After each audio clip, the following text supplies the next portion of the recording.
이번 코너는 예리한 시선을 통해 MBC 프로그램을 낱낱이 파헤쳐보는 도마 위의 TV 시간입니다. 오늘은 지난해 선보였던 MBC 예능들을 살펴보려고 하는데요. 그 시도들이 어떤 의미를 남겼는지 돌아보고 앞으로 MBC 예능이 나아갈 방향도 함께 확인해 보겠습니다. 익숙한 재미 대신 낯설지만 가치 있는 모험을 택한 2025 MBC 예능. 새롭지 약간. 되게 신기했습니다. 새로운 형식보다 기획과 서사를 단단히 쌓아올린 작품들이 빛났던 한 해였습니다. 오랜만입니다. 가장 먼저 스타트를 끄는 작품은 시대의 아이콘 지드래곤을 중심으로 펼쳐진 음악 프로젝트 굿데이. 예능에서 쉽게 보기 어려운 스타들과 무한도전 김태호 PD의 만남으로 시작부터 큰 화제를 모았죠. 한 해를 빛냈던 분들이 모여서 저희만의 굿데이를 만들고 싶었어요.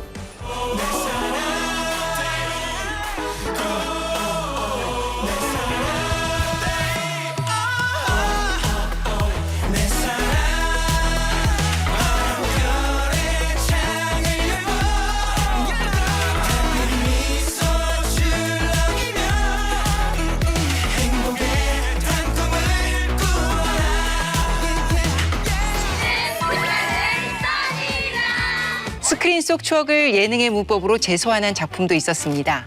영화 한 편으로 시작된 인연을 15년 동안 이어온 써니의 주역들. 그들이 다시 만나 우정 여행을 떠나는 여정을 I'm Sunny Thank You에서 함께 했었고요.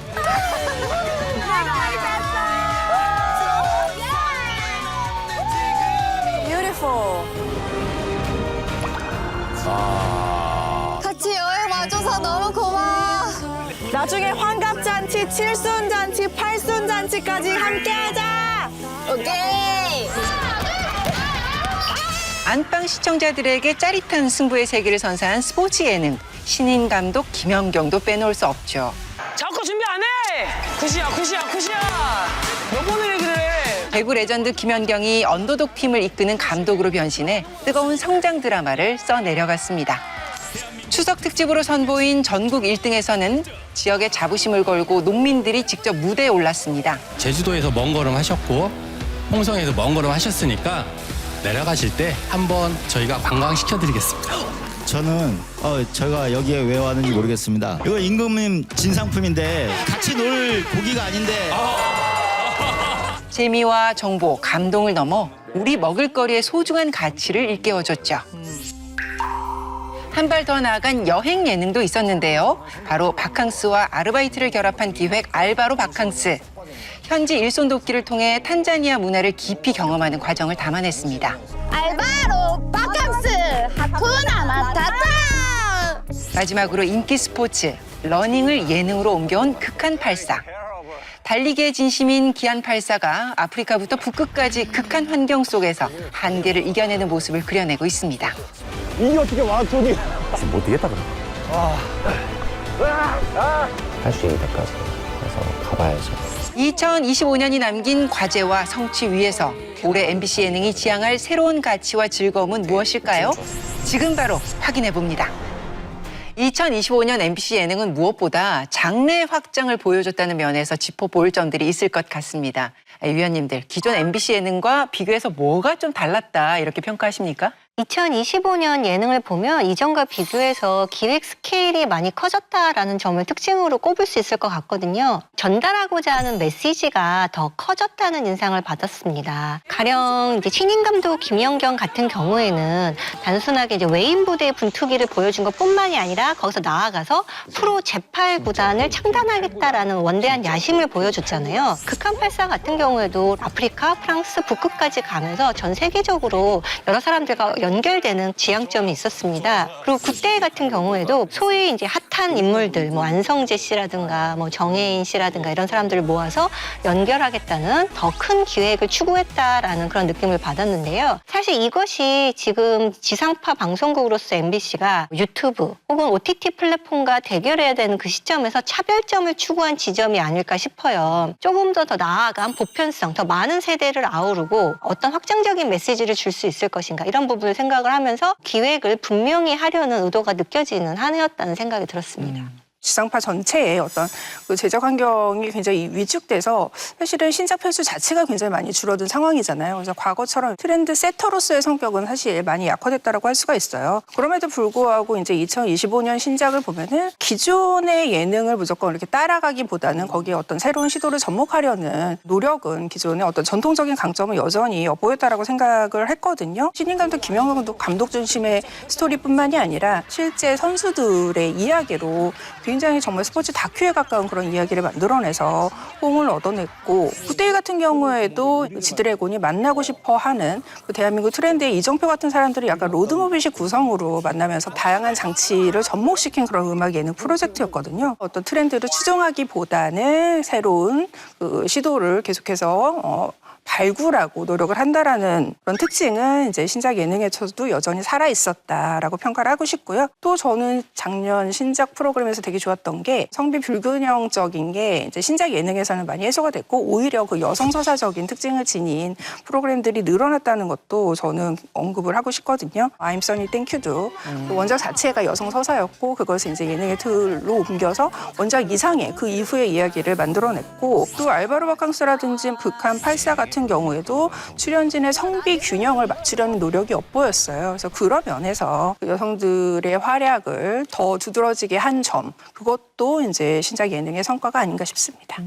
김선영 위원님께서 이제 최근에 어떤 신작 편수 줄어드는 얘기를 하셨는데 2025년 예능하고 2024년 예능하고만 비교해도 사실 그 신작 편수가 유의미할 정도로 줄어들었더라고요. 그러니까 2024년 같은 경우 이 외진 곳의 외화수업이라든가 대장의 반찬, 장안의 화제처럼 좀 일회성 예능들이 좀 있긴 했습니다만은 어쨌든 그런 거를 포함했을 때 굉장히 이제 그 2024년이 2025년 대비 볼륨이 훨씬 크거든요. 그리고 일회성 기획이라고 말씀드렸지만은 사실 이 프로그램들도 일종의 파일럿 개념이었고 이 파일럿이 나와서 시청자들에게 어떤 나쁘지 않은 반응을 얻으면은 정규 편성되는 케이스도 2024년이 훨씬 많았어요. 가령 송스틸러라든가 강연자들, 청소광 브라이언, 짠난자 같은 케이스들도 다 이제 파일럿으로 먼저 등장하고 시청자 반응을 본 후에 조금씩 보완해서 정규 편성되는 그런 케이스가 많았는데 2025년에는 사실 파일럿 케이스도 거의 안 보이거든요. 좀 굉장히 유의미할 정도로 줄어들었다라고 생각을 하고 그 내용적인 측면에서도 좀 2024년과 좀 저는 비교되는 부분이 있는 것 같은데 청소광 브라이언이나 짠난자 같은 경우는 솔루션 프로그램에 가까웠거든요. 여러분이 이걸 보시면은 이런 도움이 됩니다라는 것을 이제 좀 전달하는 방식으로서 이제 접근을 했다면은 2025년에는 캐릭터가 원하는 어떤 욕망이나 소망에서 출발을 하는 경우가 많은 것 같아요. 신인 감독 김연경 같은 경우도 김연경이라는 사람부터가 한국 여자 배구의 중흥이라고 하는 거기에 대한 소망을 가지고 있는 것이고 극한84 같은 경우도 기안84 씨가 가지고 있는 그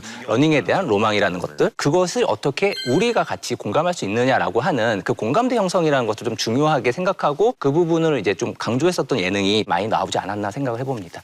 그 신작의 수보다는 기획의 깊이와 포맷의 확장에 집중한 해였다 이렇게 평가를 하겠습니다. 자, 그렇다면 작년 한 해 새롭게 선보여졌던 예능 프로그램들 가운데 가장 눈에 띄었던 기획을 좀 꼽아주시죠. 저는 굿데이를 꼽고 싶어요. 물론 이제 이게 김태우 PD와 지드래곤의 만남이라는 것 자체에 많이 이렇게 초점이 맞춰진 건 사실이지만 사실은 기획면에서도 굉장히 좀 그 새로운 시도를 많이 한 그런 장점들이 돋보였었다라고 생각을 해요. 굉장히 다양한 분야의 인물들을 만나서 그들과의 어떤 하모니를 통해서 음악의 보편적인 힘으로써 또 세대를 화합하고자 하는 그런 메시지도 있었고 이런 의도가 사실은 7회에 굉장히 잘 보였었는데 굉장히 다양한 분야의 스타들이 노래 연습을 하기 위해서 한 자리에 모여요. 그리고 이제 이 프로젝트의 곡이 선곡이 이제 공개가 되고 이분들이 전부 다 이제 목소리를 하나씩 맞춰보는데 그 장면에서 이제 이들에게 어떤 파트를 맡길까 막 이렇게 계획을 짜면서 사실은 지드래곤이 굉장히 좀 감격스러워하는 그런 순간이 있었어요. 애초에 이제 이 굿데이를 통해서 원래 지드래곤이 그리고자 했던 꿈이 예전에 대규모 콘서트였기 때문에 그런 것들을 이제 스튜디오에서나마 좀 구현한 그런 장면이었고 MBC 역시 굉장히 초개인화 시대에 폭넓은 시청층을 지향을 하는 어떤 지상파 방송으로서의 그런 측면 승무가 있기 때문에 그런 지향점과도 잘 맞아떨어진 계획이었다라고 생각을 해요. 근데 이제 그 과정에서는 사실 이제 이런 기획의 방향과 좀 어긋나는 그런 지점들도 있었어요. 음악을 만드는 게 사실은 지드래곤이 단독적으로 이것을 음악을 메이킹을 해야 됐기 때문에 중간중간에 어떻게 진행이 됐는지 이거를 이제 스토리 안으로 녹여내기가 쉽지 않았고 각 출연자들의 서사가 좀 유기적으로 만나지 못한 그런 측면이 있었거든요. 가령 이제 이들이 왜 하늘이 빛낸 인물이 될 수 있었는지 시대와 교감하는 토크가 좀 일관성 있는 서사로 어우러졌다면 훨씬 더 좋은 프로그램이 될 수 있을 것 같고 최근에 이게 또 시즌2 제작 가능성이 있다라는 보도도 나왔더라고요. 그래서 앞으로 보여줄 이야기들이 좀 기대되는 그런 프로그램으로 꼽고 싶습니다. 신인 감독 김연경 같은 경우는 이 시청률과 화제성도 높았지만은 무엇보다 이 기획과 구성이 굉장히 정합적이라는 점에서 모범이 될 만한 예능이라고 할 수 있는데요. 김연경이라는 진정성 있는 지도자를 통해서 그 언더독들을 이끌어내는 그런 서사를 만들어내고 근데 진짜 이렇게 들어와 있잖아. 너 정신 수다잖아. 광고는 좀 된다고.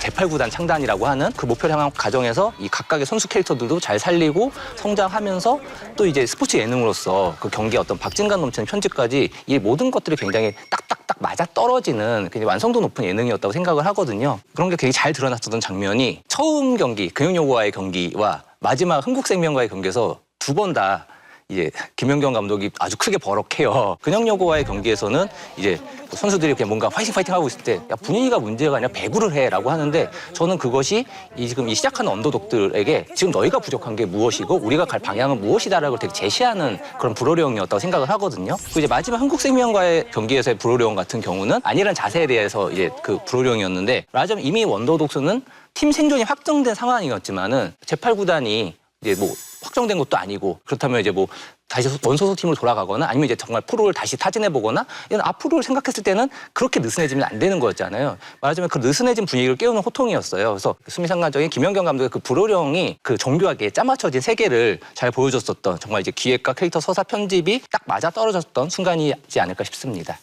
저는 지난해 눈에 띄는 기획으로 극한팔사 꼽고 싶은데요. 네. 극한팔사가 진짜 재미랑 의미를 모두 잡은 예능이 아니었나 이런 생각을 해요. 처음에 이제 이 취지를 듣고서 해외여행 가가지고 해외여행 뭐 반, 달리는 거 반 이렇게 좀 하지 않을까 생각을 했어요. 근데 이 프로그램은 진짜 처음부터 끝까지 달리기만 하더라고요. 가령 이제 남아프리카 공화국 갔을 때 빅5 그 마라톤 도전한 이후에 심지어 마라톤이 끝났는데도 동네 청년이랑 같이 또 지역을 도는 이런 걸 보면서 저는 이 달리기라는 핵심 소재를 놓치지 않음으로써 이 프로그램의 진정성을 보여줬다라고 생각을 하고요. 또 이 극한팔사라는 프로그램이 시작되게 된 것 자체가 나 혼자 산다에서 기안팔사 씨가 이제 달리기 사랑을 많이 보여줘가지고 거기서 이제 파생된 스피노프격의 프로그램인 거잖아요. 근데 저는 이런 세계관의 확장이 일단 기존의 그 MBC 예능 팬들에게는 반가움을 주는 측면이 있는 것 같고 기존의 MBC 예능에서 이 세계관을 확장해서 파생된 예능이기 때문에 다른 데서는 만들고 싶어도 만들 수 없는 예능이라고 생각을 하거든요. 저는 사실 작년 MBC 예능 중에 재미있게 봤던 게 전국 1등이었는데 무엇보다도 이제 아무래도 매회 그 지역과 특산품이 소개되는 게 더 중요하기 때문에 거기서 오는 어떤 내적인 재미가 있었어요. 이 각각의 답사 현장에서 여러 가지 지역 생활을 보여주면서 그 지역의 생활을 부각하고 생산자를 전면으로 내세운 점, 이 점이 어떤 시각의 전환을 보여주었다고 생각이 들었어요. 또한 그러면서도 후반부에 이제 요리 대결로 가게 되잖아요. 이 요리 대결이라는 것을 통해서 어떤 긴장감을 불러일으키고 정말 어느 지역의 한우가 제일 맛있는지 정말 나도 궁금하다, 나도 알고 싶다, 약간 이런 느낌을 불러일으키고 밥이 나오고 하니까 약간 우리가 익숙한 맛이지만 상상을 하게 되니 감각적인 만족이 함께 있었거든요. 전체적으로 봤을 때 메시지와 감각이 잘 어우러진 기획이다라는 면에서 인상적이었고 앞으로도 계속 보고 싶은 예능으로 꼽을 수 있을 것 같습니다. 탄탄한 기획과 서사에 생명력을 불어넣고 몰입할 수 있게 만드는 건 결국에는 그 안에서 움직이는 인물들이 아닐까 싶은데요. 2025년 예능 신작을 통해서 새롭게 각인된 인물들 가운데 나는 가장 인상적으로 이 캐릭터를 봤다 골라주시면요. 저는 좀 인상적이었던 게 극한팔사의 권하훈 씨였는데 현재 이제 리얼리티 예능의 시대에서는 소위 이제 진정성 있는 캐릭터가 굉장히 중요한 자산이라고 몇 번 전에도 계속 말씀드렸었는데 이 권하훈 씨 같은 경우는 정말로 이제 그 이 사람이 다른 건 몰라도 러닝에 대해서만큼은 거짓이 아니구나. 맑은 눈의 운동 광인이잖아요. 뛰고 싶어 하고 정말 이 사람이 뛰면서 뭐 이렇게 뭐 이런저런 얘기할 때 저기 진심을 하는 얘기구나라는 그런 것들 이제 시청자들이 상당히 이제 믿음을 가지고 이 사람을 바라보게 되는 것 같아요. 그렇다면 저는 그 이후에는 이 권나훈 씨의 그런 캐릭터를 가지고서 확장할 수 있는 게 꽤 많지 않을까 싶거든요. 피지컬을 이용한 예능이 굉장히 많아지고 있잖아요. 저는 이제 당장 떠오르는 장면은 나훈산의 맑은 눈의 운동 광인인 그 샤이니의 민호 씨와 함께 뭔가 그 어떤 대결을 하거나 경쟁심을 보여주는 장면을 찍으면은 둘이서 정말 눈을 빛내면서 어떤 것을 보여줄지 또 결과에 대해서 어떤 식의 반응을 보일지 같은 걸 상상하면 저는 굉장히 좀 흥미로운 장면들이 가능하지 않을까 싶습니다. 저도 이 권하훈 씨 활약을 인상적으로 봤는데 거기서는 약간 의외성이라는 게 중요한 요소를 작용했던 것 같아요. 그와 비슷하게 저는 약간 가능성을 본 새로운 캐릭터가 알바로 바캉스에 출연했던 정준하 씨였어요. 정준하 씨도 사실 그 전에 드라마에서는 굉장히 부드럽고 포용력이 있는 그런 인물로 출연을 했는데 예능에서 본 적이 없으니까 어떤 식으로 활동할지 전혀 모르잖아요. 근데 막상 이 알바로 바캉스를 봤을 때는 약간 예능인으로서 잠재력이 있다 이렇게 느껴졌어요. 특히 이제 알바로 바캉스 에서 이수지 씨와 굉장히 좋은 조합을 보여줬는데 가령 이제 2회에 이수지 씨가 너무 힘들다면서 갑자기 점심을 먹는데 먹여달라고 해요. 혹시 좀 먹여줄 수 있어? 아주 팔이 안 돼. 돌릴 테니까. 이러고 있으면. 그때 당황할 법도 한데 이 정준하 씨가 직접 먹여주는 그런 모습이 나오는데 거기서 어떤 웃음을 자아내면서도 여유가 느껴졌거든요. 또 그리고 이제 이 알바로 바캉스 컨셉 자체가 어떤 노동이 결합되어 있기 때문에 일을 잘하는 모습을 보여주는 게 중요한데 각각의 어떤 일터에서 굉장히 일을 잘하고 또한 숙소에서는 요리를 도맡아서 하고 이런 모습이 여행 예능에 잘 맞겠다라는 그런 느낌도 주었고 그 알바의 하나로서 UCC 촬영을 하게 되는데 거기서 감독으로 보여준 어떤 의욕적인 모습 이런 것들이 예능 캐릭터에 잘 맞는 거죠. 정준하 씨 같은 경우에는 이 사람 자신의 모습으로 있으면서 그런 예능적인 재미를 만들어냈다는 점에서 다른 예능에도 여러 가지 등장하면 재밌지 않을까라는 그런 기대감을 안겼습니다. 저도 알바로 바캉스긴 한데요. 저는 이수지 씨를 꼽고 싶더라고요. 물론 이제 이분은 이미 최고의 예능인이지만은 이 알바로 바캉스를 통해서 새로운 모습을 전 보게 된 것 같았거든요. 알바로 바캉스에 이제 출연하시는 분들이 절반 정도는 일단 예능 신인인 거잖아요. 이제 뭐 정준원 씨라든지 강유석 씨 같은 경우에는 아예 예능이 처음이어가지고 1화의 미팅 장면 보면은 그냥 카메라 많은 거에 굉장히 좀 신기해하고 당황하기도 하는 이런 모습들을 보여줬는데 이수지 씨가 예능 신인들을 이끌고 이제 잘 이렇게 프로그램을 진행했던 것 같고. 그러면서도 분량을 독점하지 않고 다른 멤버들이 또 자기 할 말도 하고 모습도 보여줄 수 있도록 배려하는 부분들이 전 눈에 띄더라고요. 또 이제 여행 프로그램이라는 게 결국에 출연자들과 현지인들 간의 유기적인 소통, 교류 이게 굉장히 중요한데 아무래도 이제 언어가 통하지 않는 외국인이다 보니까는 좀 어색할 수도 있고 쭈뼛쭈뼛할 수도 있는 상황이 좀 있었어요. 근데 이때마다 이제 이수지 씨가 접착제 역할을 굉장히 잘했던 것 같아요. 예를 들어서 이제 해초 수학 당시에 만난 반장님하고는 막 처음 만났는데 꽁트를 선보인다든지. 어떡하라고. 돌리라. 알았어. 100kg만 하면 되잖아. 지나가는 사람 만날 때마다 막 하쿠나 마타타 부르면서 이제 웃음을 자아내는 장면들 많이 볼 수 있었거든요. 역시 이제 대체 불가능한 인물이다라는 걸 또 다시 한번 느낄 수 있었습니다. 말씀들을 종합해 보면 2025년 MBC 신작 예능은 강력한 캐릭터를 전면에 내세운 프로그램과 또 세대 공감을 키워드로 한 기획으로 나눠볼 수 있을 것 같은데요. 그러나 이제 큰 기대 속에 출발은 했지만 결과적으로 시청률 면에서 기복을 보인 경우도 많았습니다. 자, 그렇다면 2025년 예능 신작들이 단기 화제를 넘어서 지속 가능한 예능으로 나아가기 위해서 이건 놓치지 말았어야 됐는데 이런 아쉬웠던 점을 좀 짚어주실까요? 2025년은 이제 MBC의 경우 파일럿 예능이 아예 전무했고 기획의 스케일이 크고 거기에 밀도가 높은 그런 약간 대작에 가까운 MBC가 힘을 쏟아부은 그런 프로그램이 있었고 또 한편으로는 이거는 조금 약간 단발성 기획 같은 느낌이 든다라는 생각이 드는 어떤 그 두 갈래, 두 그룹으로 확연히 나뉘었던 것 같아요, 색깔이. 알바로 바캉스나 I'm Sunny Thank You 같은 경우에는 이 프로그램이 과연 어떤 프로그램일까? 시청자들에게 시작부터 이렇게 명확한 인상을 주지 못했다는 게 진입장벽 자체가 컸다는 거죠. 처음부터 그냥 홍보 단계에서부터 약간 스페셜하다라는 느낌을 줄 수 있도록 시청자들에게 이제 홍보 방식부터 좀 다르게 다가갔으면 시청자들이 정주에 이렇게 방영하는 예능은 아니지만 뭔가 특별한 이야기가 있나 보다라고 약간 흥미가 조금 더 이제 솟아나지 않았을까 그런 싶은 생각이 들고요. 또 그런 측면에서 하나하나 뜯어보면은 굉장히 좋은 메시지도 가지고 있고 재미도 있었던 그런 프로그램인데 때문에 시청자들이 그것을 이제 발견하기까지 그 과정이 조금 아쉬웠다라는 게 25년 그 신작 그 대작 외에 다른 프로그램들의 좀 문제점이었던 것 같습니다. 2025년 예능을 보면은 좀 넓게 봤을 때 굉장히 또 버킷리스트 예능 같다는 생각이 좀 들어요. 가령 굿데이 같은 경우 디디가 좋은 사람들과 좋은 노래를 만들고 싶다라고 하는 개인의 어떤 바람. I'm Sunny Thank You 같은 경우도 이 배우들이 오랜만에 어떤 찐친 여행을 가고 싶다라는 어떤 그런 바람. 이런 것들에서 출발을 하죠. 근데 그렇다면은 거기에 우리가 어떻게 공감할 수 있느냐라는 부분이 중요한 거고 기획의 정밀함이나 이런 것도 되게 중요하다고 생각하거든요. 가령 이제 I'm Sunny Thank You 같은 경우 이제 마지막 화에서 김성주 씨가 그런 얘기를 했어요. 이 프로그램 하면서 네. 친구들이랑 여행 한번 가고 싶다 해서 고등학교 친구들을 모았는데 네. 딱 9명이 모였습니다. 그런 것처럼 이제 오래된 친구의 여행이나 로망을 자극하면서 어떤 보편성을 획득을 했었죠. 반면 굿데이와 극한 84는 물론 잘 만든 예능이긴 합니다만은 너무 캐릭터에 집중하다 보니까는 그래서 GD가 노래를 만드는데 그것이 우리한테 어떤 의미를 가질 것인가. 그리고 기안 84가 달리는 거는 그래 되게 열심히 하는데 그것이 우리한테 어떤 의미를 갖게 되는가라고 하는 그 보편적 공감대 형성에 있어서 그거는 기획과 서사의 힘인데 그런 부분이 좀 부족한 게 좀 눈에 띄거든요. 캐릭터 중심 예능에서의 지속 가능성이라고 하는 것은 그 인물의 이야기를 우리 삶과 어떻게 계속 연결해내느냐에 있다고 저는 생각을 하거든요. 그냥 개인 IP에 기대는 것으로서는 저는 그 예능은 확장될 수 없고 또 지속 가능하지 않다고 생각합니다. 저는 지난해에도 전반적으로 인력풀의 확장은 부족하지 않나 이런 생각이 좀 들었는데요. MBC만 보더라도 최근에 이제 예능인 중에 좀 두각을 나타낸 분들이 누가 있나를 보면은 저는 김대호 씨나 주우재 씨 정도 그 위에 분들은 딱히 이렇게 막 바로 떠오르는 분들이 없는 것 같거든요. 최근에 보면은 몇몇 출연진들 논란으로 예능계 전체가 지금 위기에 빠졌는데 이건 이제 역설적으로 이 방송가에서 얼마나 그 소수 몇몇의 연예인들에게 의지를 하고 있었나를 저는 보여주는 거라고 생각을 하거든요. 당장은 좀 부족하고 만족스럽지 않더라도 장기적인 안목에서 저는 신예를 꾸준히 좀 발굴하고 키우는 그런 노력을 보여줬더라면 어땠을까 하는 아쉬움은 남았습니다.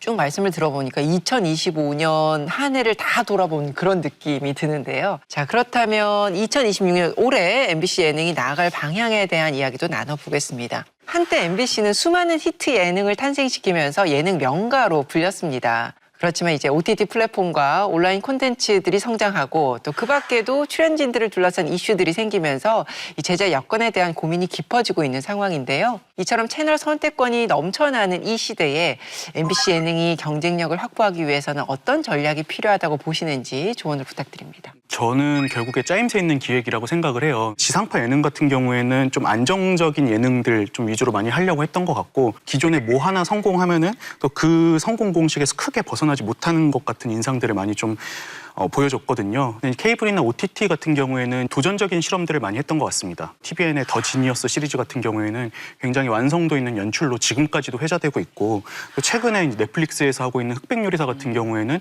엄청난 스케일로 지금 전 세계를 사로잡고 있는 상황인 거잖아요. 결국에 이제 어떤 소재와 어떤 인물을 가지고 도전적인 실험을 하고 또 화제를 모으느냐가 이제 관건인데 저는 좀 앞으로도 이 MBC 예능이 새로운 소재들 발굴하고 또 완성도 있는 기획들 선보이면서 또 경쟁력을 갖춰 나갔으면 좋겠습니다. 기존의 어떤 사고방식을 굉장히 바꿔야 되는 그런 시기가 온 거예요. 가령 작년에 예를 들면은 대형 OTT 플랫폼이 처음으로 주 5일제 예능을 도입을 했어요. 지상파는 굉장히 그 폭넓은 세대가 봐야 되기 때문에 좀 순한 맛의 프로그램을 선보였고 OTT는 도파민 위주의 좀 자극적인 소재들을 많이 선보였다. 그래서 OTT가 할 수 있는, 잘할 수 있는 영역이 있고 지상파가 잘할 수 있는 영역이 있다라고 생각을 했는데 그 고정관념을 깨버렸어요. 오히려 OTT에서 밥 친구 예능을 표방을 하면서 굉장히 일상적인 소재를 가져와서 예능 프로그램들을 만들었거든요. 미드폼 형식으로. 이런 경계가 사라졌다라면은 제작진부터가 이제 정말 그 기존의 틀을 벗어나서 새롭고 다양한 문법을 도입을 해야 살아남는 시대가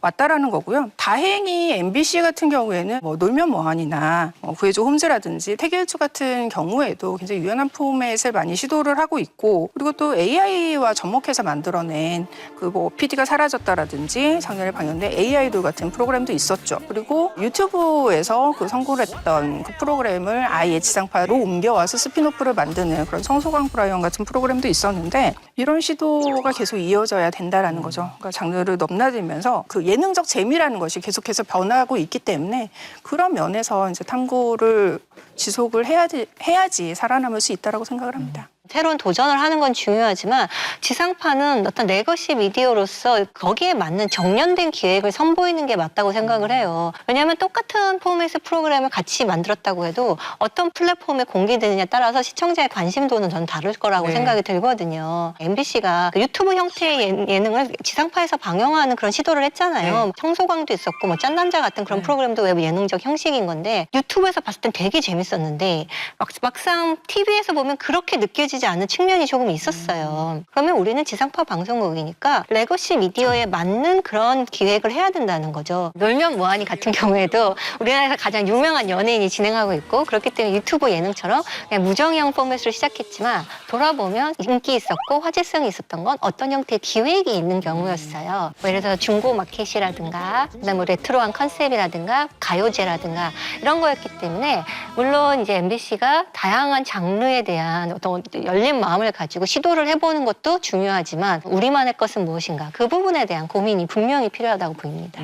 레거시 미디어로서의 지상파 예능이라는 것들도 좀 돌아볼 필요가 있다고 생각을 해요. 가령 저는 이제 뭐 신규 예능은 아니었지만은 2025년에 상당히 좀 그 시청률이 잘 나왔었던 놀면 뭐하니 서울가요제 같은 경우 어쨌든 그 80년대를 보여주는 어떤 미술이나 그 아카이빙 사용 같은 것들은 사실 지상파라 가능한 부분이라고 생각을 하고 또 이제 그 무도 때부터 이어져 왔었던 유재석 씨와 그 가요제 특집에 대한 어떤 누적된 기억 덕분에 쉽게 납득할 수 있었던 기획이라고 생각을 하거든요. 저는 이제 그것이 레거시 유산이라고 생각을 해요. 그 2025년을 보더라도 뭐 극한팔사라는 프로그램은 뭐 이제 태계일주와 나온상까지 이어지는 이제 그 귀한팔사라고 하는 MBC가 발굴해낸 개인 IP의 힘을 빌린 것이고 저는 신인감독 김연경도 저는 어느 정도는 나온산에서부터 이어져 온 그 예능국과의 어떤 라포 형성과 신뢰 형성 그리고 거기서 만들어졌던 캐릭터 같은 것들의 활용이 저는 있다고 생각을 하거든요. MBC가 이런 누적된 자산을 어떻게 현실적으로 활용할지를 계속 고민하고 이제 이것이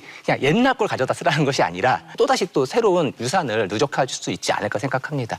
말씀해 주신 것처럼 MBC만이 갖고 있는 그 자산을 바탕으로 하되 익숙함에 머무르지 않고 끊임없이 시도하고 도전하는 그런 자세가 중요해 보입니다. 자, 이런 고민들이 밑거름이 돼서 2026년에 시청자들의 일상에 웃음을 더해주는 예능들이 더 많이 탄생하길 기대하겠습니다.